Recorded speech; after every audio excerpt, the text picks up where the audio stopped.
distinguished guests, brothers and sisters, ladies and gentlemen, friends and enemies. I want to point out first that I'm very happy to be here this evening, and I'm thankful for the invitation to come here to Detroit this evening. I was in a house last night that was by my own, but it didn't destroy all my clothes at all, but you know what happens when fire dashes through it. They get smoky. The only thing I could get my hands on before leaving was what I have on now. And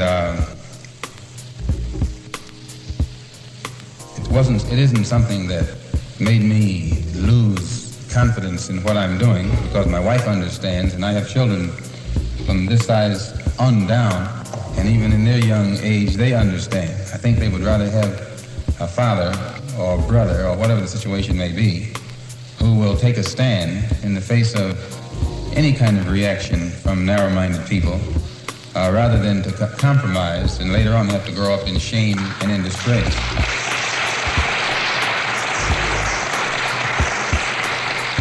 So I just ask you to excuse my appearance. I don't normally come out in front of people without a shirt and a tie.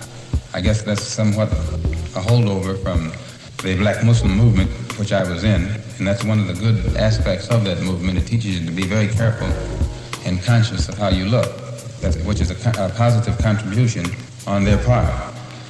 But that positive contribution on their part is greatly offset by too many other liabilities. Before I get involved in anything nowadays, I have to straighten out my own position, and which is clear. I am not a racist in any form whatsoever. I don't believe in any form of racism. I don't believe in any form of discrimination or segregation. I believe in Islam. I'm a Muslim. And there's nothing wrong with being a Muslim. Nothing wrong with the religion of Islam. That just teaches us to believe in Allah as the God, and those of you who are Christians probably believe in the same God. Because I think you believe in the God who created the universe, and that's the one we believe in, the one who created the universe. The only difference being, you call him God, and we call him Allah. Jews call him Jehovah. If you could understand Hebrew, you'd probably call him Jehovah too.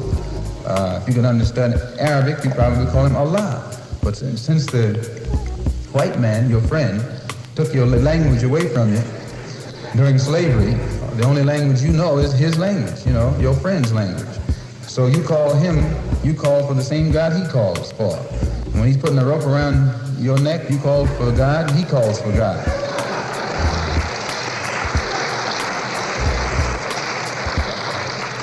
And you wonder why the one you call on never answers you. Now, when I was in the black Muslim movement, they didn't have the real religion of Islam in that movement. It was something else. But the real religion of Islam doesn't teach anyone to judge another human being by the color of his skin. The yardstick that is used by the Muslim to measure another man is not the man's color, but the man's deeds, the man's conscious behavior, the man's intention. And when you use that as a standard of measurement or judgment, you never go wrong. But when you just judge a man because of the color of his skin, then you're committing a crime, because that's the worst kind of judgment.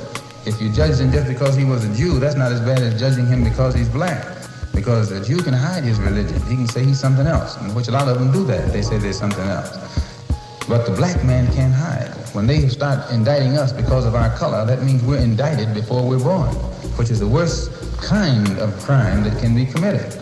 Elijah Muhammad had taught us that the white man could not enter into Mecca in Arabia, and all of us who followed him, we believed it. And he said the reason he couldn't enter was because he's white and inherently evil, and it's impossible to change him. And the only thing that would change him is Islam, and he can't accept Islam because by nature he's evil. And therefore, by not being able to accept Islam and become a Muslim, he could never enter Mecca. And this is how he taught us. And so when I got over there and went to Mecca and saw these people who blonde and blue-eyed and pale skin and all those things, I said, well, but I watched them closely, and I noticed that there was, though they were white, and they would call themselves white, there was a difference between them and the white one over here. And that basic difference was this.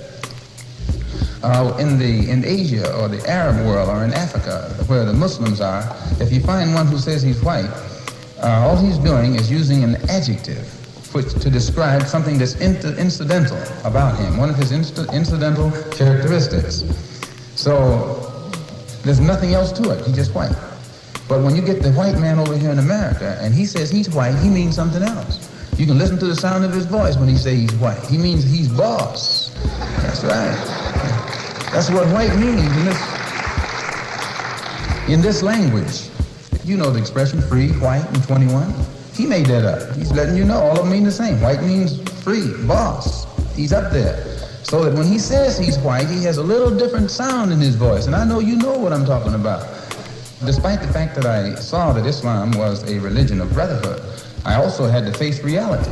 And when I got back into this American society, I'm not in a society that practices brotherhood. I'm in a society that might preach it on Sunday, but they don't practice it on no day, on any day.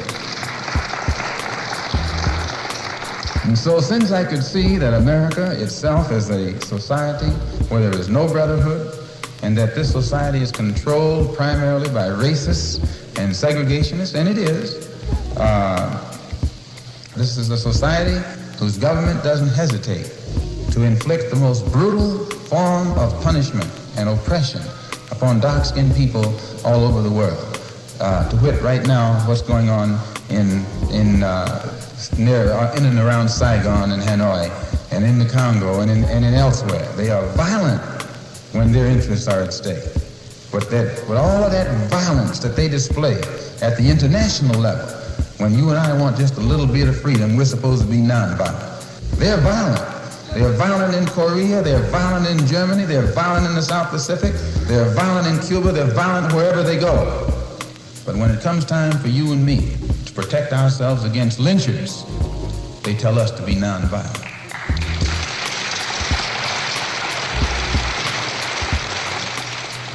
We should defend ourselves. And when I say that we should defend ourselves against the violence of others, they use their press skillfully to make the world think that I'm calling on violence, period. And I wouldn't call on anybody to be violent without a cause. But I think the black man in this country, above and beyond people all over the world, will be more justified when he stands up and starts to protect himself, no matter how many necks he has to break and heads he has to crack.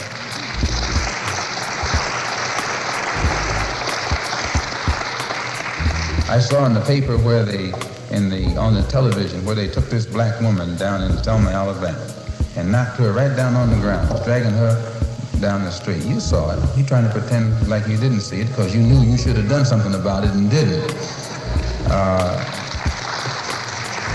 It showed the sheriff and his henchmen throwing this black woman on the ground, and Negro men standing around doing nothing about it, saying, well, let's overcome them with our capacity to love. What kind of phrase is that? Overcome them with our capacity to love.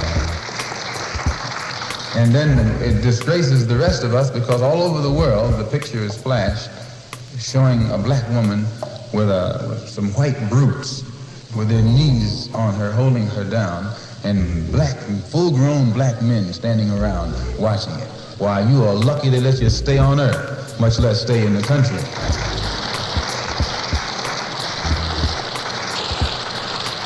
When I saw it, I dispatched a wire to Rockwell. Rockwell was one of the agitators down there. Rockwell, this Lincoln Rockwell. And the wire said, in essence, that this is to warn him that I am no longer held in check from fighting white supremacists by Elijah Muhammad's separatist black Muslim movement, and that if Rockwell's presence in Alabama causes harm to come to Dr. King or any other black person in Alabama who's doing nothing other than trying to enjoy their rights, then Rockwell and his Ku Klux Klan friends would be met with maximum retaliation from those of us who are not handcuffed by this nonviolent